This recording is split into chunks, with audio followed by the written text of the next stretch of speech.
मला तर कधी कधी खेद वाटतो या समाज जीवनाकडे पाहिल्यानंतर.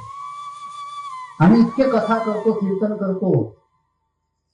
आमची हे जे प्रसिद्ध लोक आहेत, ही प्रसिद्ध लोक मार इमोशनल करू करू आम्हाला मायबाप सांगतात.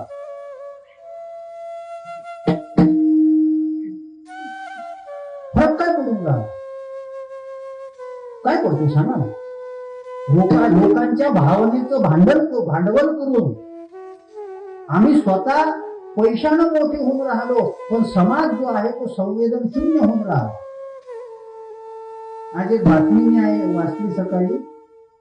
8 मुली असणारी आई अनाथ आश्रमामध्ये नेली.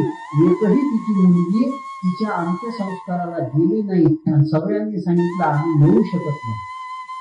अरे, स्वतःच्या सख्या आईच्या अंत्यसंस्काराला जाऊन तिचा अंत्यसंस्कार करावा याच्यासाठी आमच्याकडे वेळ नाही.